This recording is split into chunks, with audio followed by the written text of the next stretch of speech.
जय हिंद दोस्तों। इस वीडियो में हम लोग एनआईएसएम सीरीज 9 का चैप्टर नंबर 4 पढ़ेंगे। इस चैप्टर में इशू मैनेजमेंट में इम्पोर्टेंट टर्म क्या क्या यूज होता है वो हम लोग पढ़ने वाले हैं। यहाँ पे लर्निंग ऑब्जेक्टिव में कुछ दे भी दिया है, जैसे आईपीओ क्या होता है, ग्रीन ऑप्शन क्या होता है, आईपीपी क्या होता है, क्यूआईपी कौन होते हैं, एक्सेट्रा एक्सेट्रा। ठीक है, तो हम लोग एक एक करके पढ़ेंगे आगे। सबसे पहले आता है initial public offer. Initial public offer क्या होता है? इनिशियल पब्लिक ऑफर होता है जब कोई भी कंपनी, यानी कि जब तक लिस्टेड नहीं हुई है तो अनलिस्टेड कहलाती है। तो अनलिस्टेड इशूअर जब फर्स्ट टाइम पब्लिक को अपने शेयर्स को देती है सब्सक्रिप्शन के लिए, और ये अपने ऑलरेडी इशूड शेयर को ऑफर फॉर सेल में भी पब्लिक को देती है, और वो फर्स्ट टाइम होता है, तो वो आईपीओ कहलाता है। ठीक है।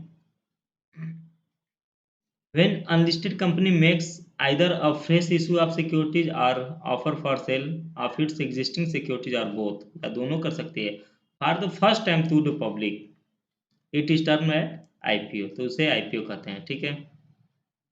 दूसरा होता है एफपीओ। तो जब कंपनी एक बार आईपीओ ला चुकी है, कोई भी कंपनी एक बार लिस्टेड हो चुकी है स्टॉक एक्सचेंज पे, तो वो दोबारा जब भी सिक्योरिटी लाएगी, जब भी सिक्योरिटी पब्लिक को इशू करेगी, तो वो एफपीओ कहलाएगा। चाहे वो राइट इशू दे, या क्या बोलते हैं कि राइट इशू दे सकती है, उसके बाद से फर्दर वो और भी पब्लिक इशू कर सकती है। ठीक है। So it is when an already listed company makes either a fresh issue of securities to public, that is other than to its existing shareholders, or an offer for sale to public, or both through an offer document is called FPO। ठीक है, तो ये हो जाता है FPO। FPO fast track process से भी हो सकता है। फास्ट ट्रैक प्रोसेस क्या होता है, फास्ट ट्रैक के इशू क्या होता है, ये आगे हम लोग पढ़ेंगे। ठीक है। उसके बाद से नेट ऑफर टू पब्लिक। जब भी कंपनी कोई भी जितना भी सिक्योरिटी इशू लाती है, सपोज कीजिए अगर 100 करोड़ का इशू ला रही है, तो उसमें से पब्लिक को कितना जा रहा है, मतलब कि एक कुछ पार्ट तो इसका प्रमोटर सब्सक्राइब कर लेते हैं, और कुछ पार्ट क्या होता है कि मार्केट मेकर सब्सक्राइब कर लेते हैं, अंडरराइटर सब्सक्राइब कर लेते हैं, तो पब्लिक को कितना पार्ट जाता है वो होता है नेट ऑफर टू पब्लिक। ठीक है। It does not include securities if any to be subscribed by promoter group. ठीक है। अब है राइट इशू। जब ऑलरेडी इशूड सिक्योरिटी को, मतलब कि अपने कंपनी, एक कंपनी ने अपने 100 शेयर को इशू की हुई है, तो 100 शेयर होल्डर जो हैं, मतलब कि ये 100 शेयर के जो होल्डर हैं, उसी शेयर होल्डर को केवल उनको राइट देते हैं कि आप लोग और शेयर खरीद सकते हैं मेरी कंपनी का, तो वो राइट इशू कहलाता है। ठीक है। Right issue means offer of specified securities by listed issuer to share holders of issuer as on record date, मतलब कि वो एक डेट फिक्स कर देते हैं कि इस डेट पे जो भी मेरे कंपनी के शेयर होल्डर होंगे, उनको राइट मिलेगा कि आप लोग मेरे से कंपनी के शेयर को और सब्सक्राइब कर सकते हैं, तो वो राइट इशू कहलाता है। Qualified institutional placement. जो भी सिक्योरिटी क्वालिफाइड इंस्टीट्यूशनल बायर को इशू किया जाता है, तो वो क्वालिफाइड इंस्टीट्यूशनल प्लेसमेंट कहलाता है। ठीक है। और क्वालिफाइड इंस्टीट्यूशनल बायर कौन होते हैं, तो ये हम लोग देख लेते हैं। SEBI registered mutual fund, venture capital fund, alternative investment fund and foreign venture capital investor registered with the board. Foreign portfolio investor other than category 3 के, मतलब कि फॉरेन पोर्टफोलियो इन्वेस्टर अगर जो कैटेगरी 3 के हैं, तो वो क्वालिफाइड इंस्टीट्यूशनल बायर नहीं कहलाएंगे। A public financial institution, scheduled commercial bank, multilateral and bilateral development financial institution, state industrial development corporation, insurance company registered with IRDA, और प्रोविडेंट फंड मिनिमम कॉर्पस जिसका 25 करोड़ है, ऐसा ही पेंशन फंड है जिसका minimum corpus 25 crore है। फिर है national investment fund setup by government of India, insurance fund setup and managed by army, navy और air force of union of India. ठीक है। Insurance fund setup by department of post and systematically important non banking financial institutions. तो ये क्या हो जाती है कि क्वालिफाइड इंस्टीट्यूशनल बायर कहलाते हैं। ये लिस्ट है, आप लोग थोड़ा ये रीड कर लीजिएगा। अब आता है प्रिफरेंशियल इशू। क्या होता है, कंपनी अपने शेयर्स को जब पर्टिकुलर पर्सन को या ग्रुप ऑफ पर्सन को, यानी सेलेक्टेड पर्सन और ग्रुप ऑफ पर्सन को ऑन प्राइवेट प्लेसमेंट बेसिस पे जब अलॉट करते हैं तो उसको प्रेफरेंस इशू कहते हैं। But it does not include, अगर जो कोई कंपनी पब्लिक इशू ला रही है या राइट इशू ला रही है, बोनस इशू दे रही है, एम्प्लॉय स्टॉक ऑप्शन स्कीम के थ्रू अगर सिक्योरिटी अलॉट कर रही है, एम्प्लॉय स्टॉक परचेज स्कीम के थ्रू अगर जो दे रही है, या क्वालिफाइड इंस्टीट्यूशनल प्लेसमेंट कर रही है, या स्वीट इक्विटी शेयर दे रही है, या डिपॉजिटरी रिसिप्ट इशू कर रही है इन अ कंट्री आउटसाइड इंडिया, तो वो प्राइवेट प्लेसमेंट नहीं कहलाएगा, क्योंकि वो जनरल पब्लिक को ऑफर किया जाता है। ठीक है। और प्रेफरेंशियल इशू में क्या होता है, पर्टिकुलर पर्सन या ग्रुप ऑफ पर्सन को ऑफर दिया जाता है कि आप ही मेरे कंपनी के शेयर को परचेज कीजिए। Offer for cell through stock exchange mechanism क्या होता है, जब किसी कंपनी का मालिक केवल प्रमोटर होता है, ठीक है, तो प्रमोटर क्या करता है, अपने कंपनी के शेयर्स का कुछ पार्ट, सपोज कीजिए अगर जो 10% पार्ट, अगर अपने कंपनी के शेयर्स का 10% पार्ट वो दे रहा है पब्लिक को, तो ये ऑलरेडी इशूड सिक्योरिटी है, मतलब कंपनी ने ऑलरेडी उतना सिक्योरिटी इशू कर चुकी है, तो वो प्रमोटर क्या करेगा या ऑलरेडी जो शेयर होल्डर है वो क्या करेगा, अपने शेयर को ऑफर करेगा वो कंपनी के थ्रू कि पब्लिक को कि आप लोग मेरे शेयर्स को परचेज कर लीजिए, तो उसको ऑफर फॉर सेल कहा जाता है। नहीं तो नॉर्मल जो प्रोस्पेक्टस आता है वो फ्रेश इशू के लिए आता है, लेकिन जब ऑलरेडी इशूड शेयर होल्डर या प्रमोटर अपने शेयर्स को डाइल्यूट करते हैं, मतलब कि प्रमोटर अपने शेयर होल्डिंग को डाइल्यूट करता है या ऑफलोड करता है अपने शेयर होल्डिंग को इन listed company in a transparent manner, मतलब कि सेबी के मैकेनिज्म से, तो वो क्या कहलाता है, ऑफर फॉर सेल। अब है offer document. Offer document prospectus होता है या लेटर ऑफ ऑफर होता है in case of right issue के केस में। ठीक है। नॉर्मल अगर फ्रेश इशू कहलाएगा तो प्रोस्पेक्टस कहा जाता है, और जब राइट इशू होता है तो लेटर ऑफ ऑफर कहा जाता है। जब ये ड्राफ्ट स्टेज पे होता है, मतलब कि अभी पब्लिक को इशू नहीं किया जाता है, अभी ये प्रोस्पेक्टस या लेटर ऑफ ऑफर जब सेबी को या आरओसी को फाइल करते हैं कि सर देख लो मेरे डॉक्यूमेंट में या मेरे डिस्क्लोजर जो दिया गया है इसमें कोई कमी नहीं है, या पब्लिक से कमेंट मंगाने के लिए, सेबी का कमेंट मंगाने के लिए, तो हम लोग फाइल करते हैं, पब्लिक डोमेन में लाते हैं, तो वो ड्राफ्ट ऑफर डॉक्यूमेंट कहलाता है। ठीक है।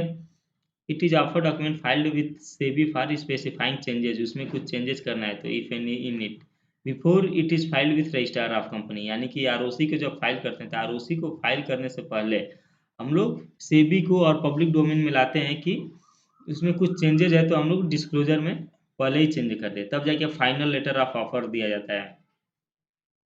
एक होता है red herring prospectus. Red herring prospectus book building के टाइम पे किया जाता है। बुक बिल्डिंग इशू एक ऐसा प्रोसेस है जिसमें या तो प्राइस नहीं तो क्वांटिटी इसका डिसाइड नहीं होता है। इसमें फ्लोर प्राइस दिया जाता है कि मतलब मेरे कंपनी का शेयर इतने से एक रेंज बता दिया जाता है कि इतने रेंज में रहेगा, और जितना इशू लाना है, सपोज कीजिए कंपनी को 100 करोड़ लाना है, तो कंपनी को नहीं पता कि कितने रुपए में वो लाएगी, और कंपनी का वैल्यूएशन अब वो शेयर होल्डर तय करेंगे, यानी कि जो बिडर रहेंगे वो तय करेंगे, तो वो रेड हेयरिंग प्रोस्पेक्टस के थ्रू किया जाता है। ठीक है। अब है book building process. Book building process means book building means a process undertaken to elicit demand and assess the price for determination of quantum or value or coupon of specified security or Indian depository receipts। ठीक है। वही बात है कि मतलब company अपने share की valuation पहले ही नहीं तय करती है, वो पब्लिक के ऊपर छोड़ देते हैं कि पब्लिक उसको कितने रुपए में डिमांड कर रही है, तो उसके हिसाब से सपोज़ कीजिए कि कोई पब्लिक कहती है 10 रुपए में, कोई कहती है 11 रुपए में, कोई कहती है 12 रुपए में, तो जिस पे जितना ज़्यादा वोटिंग रहेगा उसके थ्रू उसी को तय कर लिया जाएगा, और सपोज़ कीजिए कंपनी को 120 शेयर लाने हैं, तो वो 10 शेयर इश्यू कर देगी इसी के हिसाब से। ठीक है? तो क्वांटम और इसमें प्राइस बैंड दिया जाता है। प्राइस बैंड एक फ्लोर प्राइस होता है जिसमें minimum price at which bid can be made and the cap which is the upper limit of the price at which the bid can be made, मतलब कि और वो फ्लोर प्राइस 20% से कम का नहीं होना चाहिए। ठीक है? फिक्स्ड इशू प्राइस, इसमें कंपनी अपने शेयर के प्राइस को पहले ही बताए थे कि मैं पर्टिकुलर प्राइस पे पर्टिकुलर शेयर इशू कर रहा हूँ, ठीक है। एक होता है differential pricing, when one category of investor is offered shares at a price different from the other category, it is called differential pricing. तो differential pricing normally retail individual investor को किया जाता है एंड सर्टेन अदर कैटेगरी को, मतलब normally retail individual investor को ही किया जाता है कि वो मार्केट से कम प्राइस में, मतलब कि जो अदर कैटेगरी को इशू किया गया है उससे कम प्राइस में परचेस कर सकते हैं, ठीक है। अब आता है fast track issue. Fast track issue दो केस में हो सकता है, एक तो एफपीओ में, यानी कि कंपनी ऑलरेडी लिस्टेड हो तभी हो सकता है। तो ये एफपीओ के केस में या राइट इशू के केस में जब फाइलिंग किया जाता है तो वहाँ पे कंपनियों को बेनिफिट मिलता है कि आप कंप्लायंस, अगर आप ऑलरेडी कंप्लायंट कंपनी है तो जल्दी से जल्दी आप फास्ट ट्रैक इशू करके अपने शेयर्स को लिस्ट करा सकते हैं, ठीक है।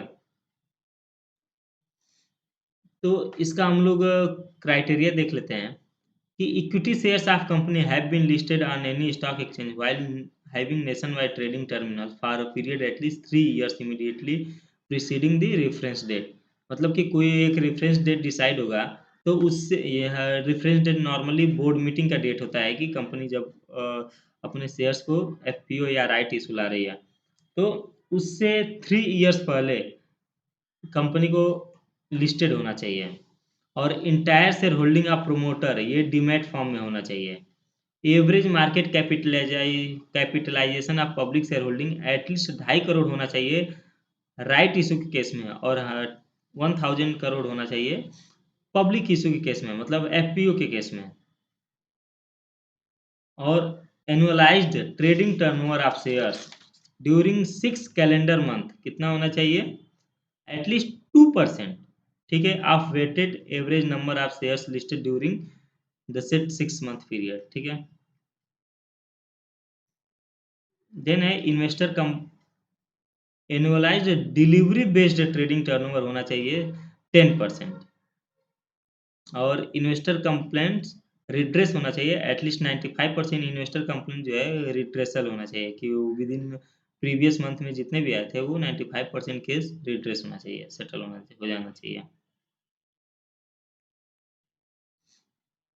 और no so cause notice have been issued or prosecution proceedings have been initiated by SEBI and pending, मतलब कि कोई भी so cause notice नहीं इशू होना चाहिए या कोई प्रोसीडिंग्स इशू नहीं होना चाहिए या कोई पेंडिंग केस ना हो प्रमोटर या होल टाइम डायरेक्टर के अगेंस्ट में। और क्या कंडीशन है कि if issuer or promoter group or director of issuer has not settled any alleged violation of securities law through consent और सेटलमेंट मैकेनिज्म, तो अगर ये सब भी है तो भी फास्ट ट्रैक इशू के थ्रू आईपीओ या राइट इशू नहीं ला सकते हैं।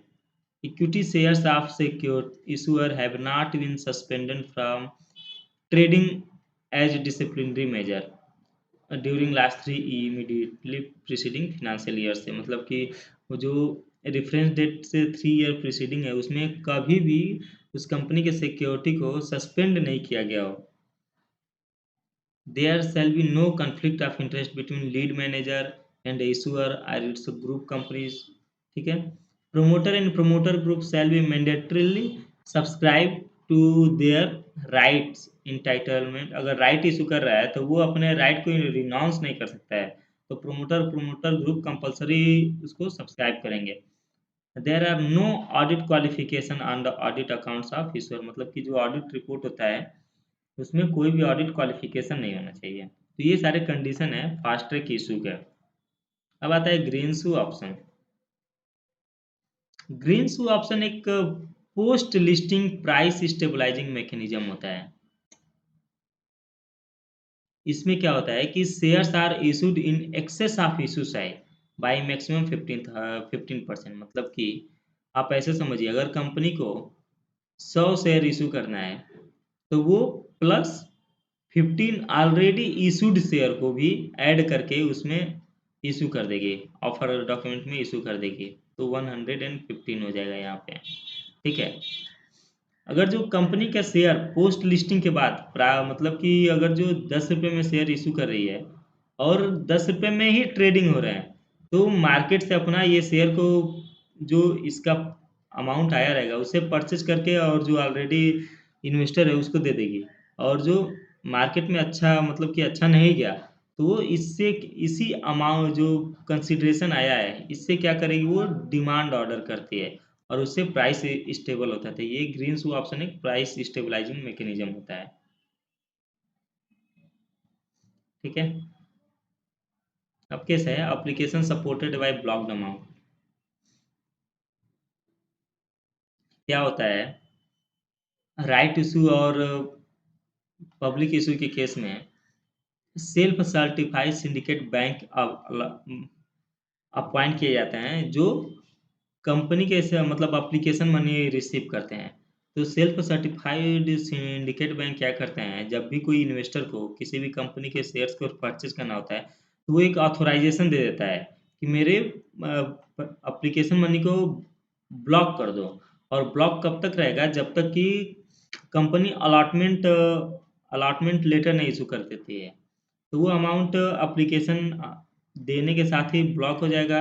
और कंपनी जब अलॉट करेगी तो वो कंपनी के पास पैसे चले जाएंगे। और कंपनी जब अलॉट नहीं करेगी तो वो पैसे फिर से अनब्लॉक कर दिए जाएंगे कस्टमर के ही खाते में। ठीक है। तो एक मैकेनिज्म है, ये आप लोग रीड कर लीजिएगा।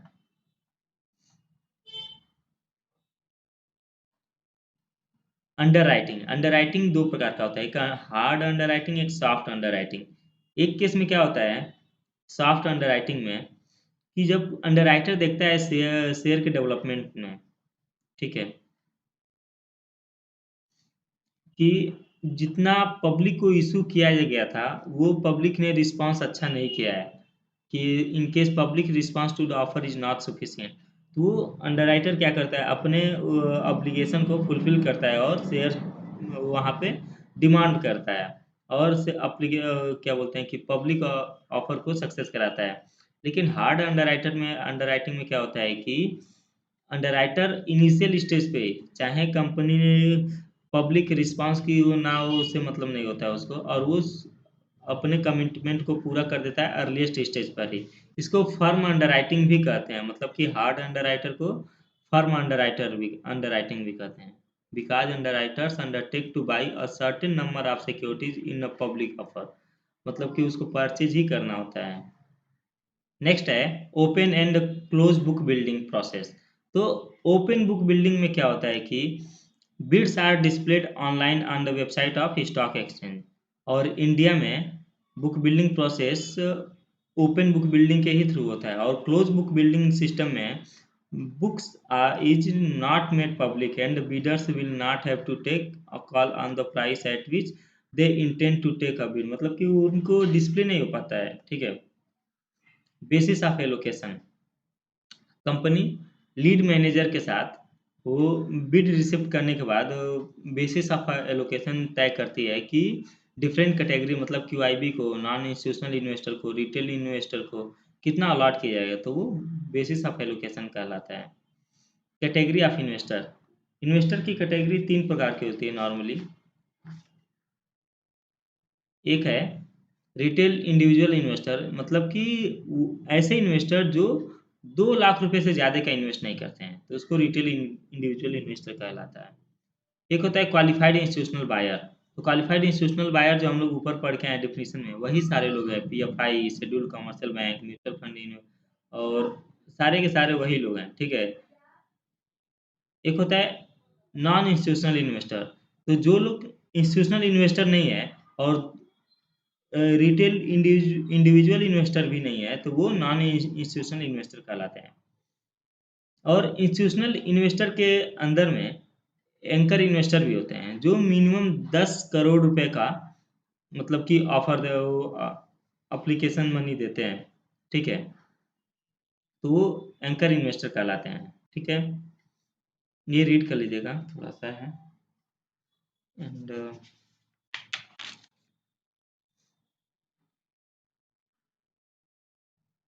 को बता देते हैं।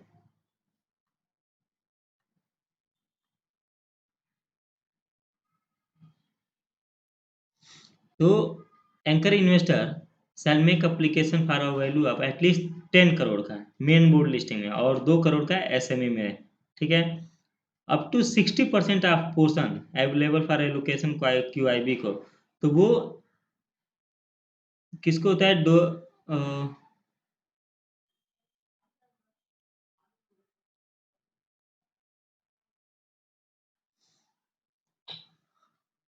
Up to 60% of portion available for QIB, ये एंकर इन्वेस्टर के लिए होता है, ठीक है। Allocation to anchor investor shall on discretionary basis, मतलब कि अगर जो दो मैक्सिमम 2 इन्वेस्टर को shall be permitted for allocation up to 10 crore, ये रीड कर लीजिएगा थोड़ा सा है। मतलब कि दो दो लोगों को अगर कर रहे हैं तो 10 करोड़ करना पड़ेगा, ठीक है। अगर जो 2 से 15 लोगों को कर रहे हैं तो 10 करोड़ ईच है एंड 250 करोड़, ठीक है। और ईच को 5 करोड़ से एबव देना पड़ेगा, और उससे 250 करोड़ से ऊपर का कर रहे हैं तो 5 से 15 लोगों को देना पड़ेगा, ठीक है। और एडिशनल 10 फॉर ईच 250 करोड़ को देना पड़ेगा, ठीक है, अगर जो 250 करोड़ को ऊपर होता है तो। 1/3 of anchor investor portion shall be reserve for domestic mutual funds. The bidding for anchor investors shall be open one day before the issue opening date. Anchor investors shall pay on application same margin से, वो different मतलब कि उनको differential नहीं दे सकते हैं, ठीक है। और उनको they shall be paid within 2 days at the of the date of closure of issue. Allocation of anchor investor shall be complete on the day of bidding of anchor investor, मतलब कि same date पे उनको कर दिया जाता है। और उनका लॉकिंग होता है 30 डेज का on the shares allotted anchor investor from the date of allotment, however with effect from 1 April 2022 से lock in 30 days shall be applicable for 50% of portion, मतलब कि पहले 100% था, अभी 50% लॉकिंग हो गया है 30 डेज के लिए, और जो 50% पोर्शन है वो 90 डेज के लिए, ठीक है।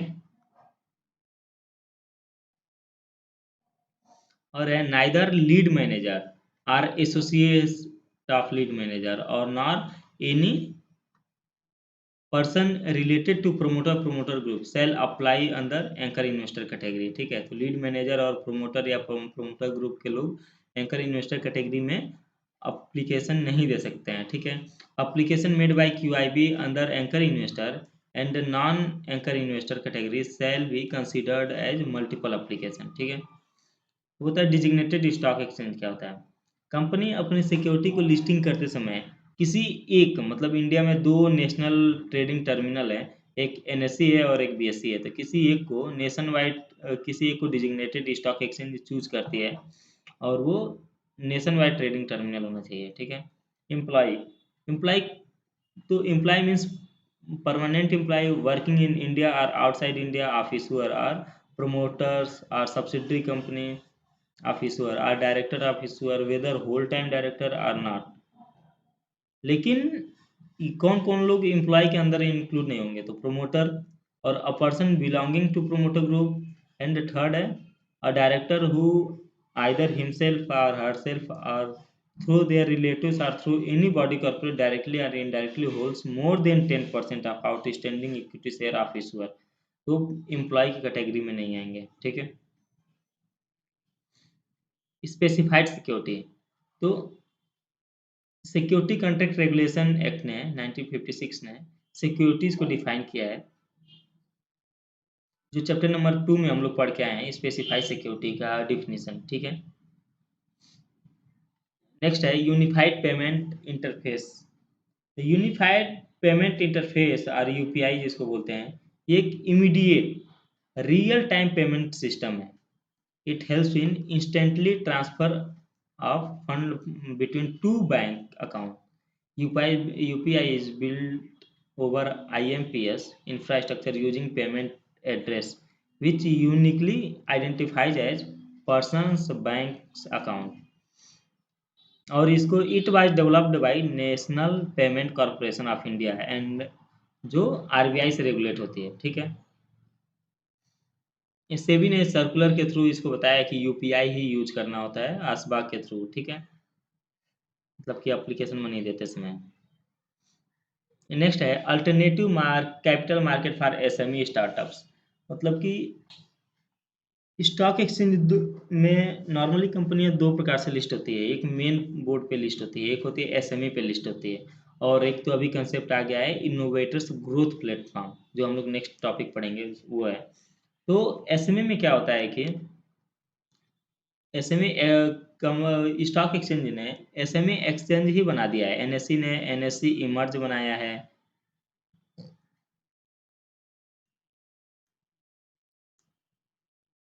ओके, आर जी ई, और बीएससी एसएमई बनाया है, ठीक है। तो ये दोनों का एसएमई का स्टॉक एक्सचेंज का नाम है।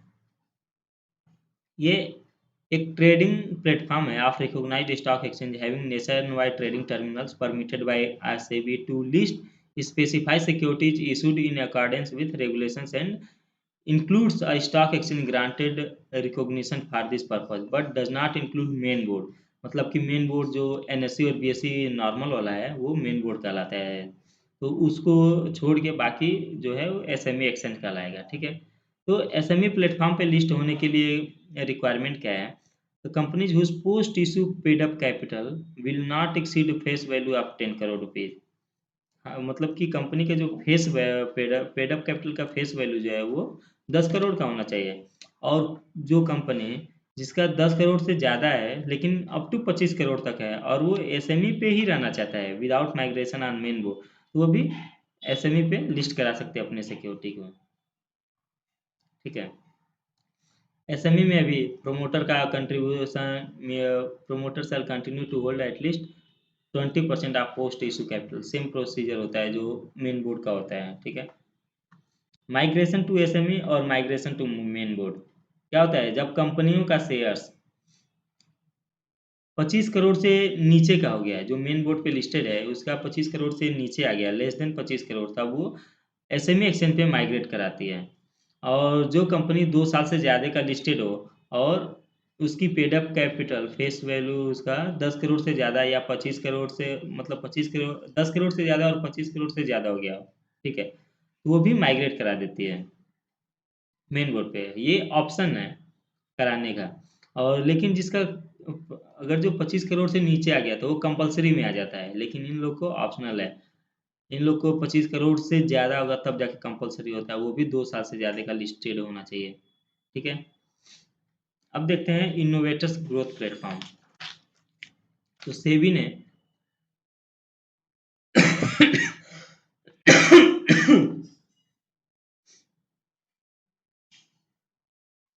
अब देखते हैं alternative capital market for innovators growth platform. इसमें सेबी ने स्पेसिफाइड कैटेगरी ऑफ इशूअर को to seek listing their specified security pursuant to IPO, या तो आईपीओ के थ्रू या केवल और केवल ट्रेडिंग करने के लिए उनके सिक्योरिटी में स्टॉक एक्सचेंज पे लिस्ट कराने का ऑप्शन देती है विदाउट मेकिंग पब्लिक ऑफर, मतलब कि आप अपने सिक्योरिटी को विदाउट पब्लिक ऑफर दिए हुए और ट्रेडिंग कराना चाहते हैं तो भी करा सकते हैं, लेकिन इनोवेटर्स ग्रोथ प्लेटफॉर्म पे, ठीक है। इसको इनोवेटर ग्रोथ प्लेटफॉर्म कहा जाता है, IGP, and accessible only to institutional investor and non institutional investor. ये रिटेल इंडिविजुअल इन्वेस्टर को एक्सेसिबल नहीं होता है, ठीक है। इसमें एक BSC hi tech, BSC hi BSC hi tech नाम की वेबसाइट है, मतलब ये एक्सचेंज है जो इनोवेटर्स ग्रोथ प्लेटफॉर्म का भी इस्टेब्लिश हुआ है, ठीक है। Issuer which is intensive in use of technology, information technology, intellectual property, data analytics, biotechnology, nanotechnology to uh, provide product services और बिजनेस प्लेटफॉर्म, तो ये लोग अपने शेयर्स को आईजीपी पे लिस्ट करा सकते हैं। Provided that as on the date of filing of draft information document or draft offer document with SEBI, as the case may be, 25% of pre-issue capital of issuer company for at least 2 years period, मतलब कि 25% से ज़्यादा का जो issuer का capital है वो 2 साल पहले से ही इशू होना चाहिए, तब जाके वो लिस्ट करा सकते हैं। और 2 साल पहले से कौन होल्ड किया जाना चाहिए? फर्स्ट है क्यूआईबी, सेकंड है फैमिली ट्रस्ट जिसका नेट वर्थ 500 करोड़ से ज़्यादा का है as per last audited financial. और थर्ड है accredited investor for the purpose of investor growth platform holding not more than 10% of issued capital. और फोर्थ है फॉलोइंग रेगुलेटेड एंटिटी, तो एफपीआई हो गई and entity meeting following category. कौन कौन सा कैटेगरी है कि it is a pooled investment fund with minimum asset under management of 150 million USD. ठीक है, it is registered with financial sector regulator in the jurisdiction in which it is resident, or it is resident of a country whose security market regulator is signatory to the IOSCO मतलब international organisation of securities commission. ठीक है, and the multilateral memorandum of understanding are signatory to bilateral memorandum of understanding with the board, और it is not resident of country identified in the public statement of FATF F for counter measure. ठीक है, तो FATF के public statement में identified country नहीं होना चाहिए। हम लोग ऊपर पढ़े हैं एक्रेडिटेड इन्वेस्टर, तो वो एक्रेडिटेड इन्वेस्टर क्या होता है? And any individual with total gross income 50 lakh annually and whose minimum liquid net worth is 5 crore. Any body corporate अगर है तो उसका नेट वर्थ 25 करोड़ होना चाहिए। ठीक है, तो ये चैप्टर यहीं पे ख़त्म होता है। इसमें कुछ क्वेश्चंस है, देख लेते हैं। Who is qualified institutional buyer? तो SEBI registered mutual fund, venture capital fund, SEBI registered foreign portfolio investor, scheduled commercial bank, तो सभी लोग हैं। Which of the following is used by promoter to dilute offload their holding? तो offer for sale है। ठीक है, then under ASBA facility investors apply in public issue, right issue, preferential issue. तो public issue और right issue केवल केवल दो case में ही आप आसवा फैसिलिटी यूज होता है। ठीक है, further public offer can be made only through book building issue, through the stock exchange route नहीं।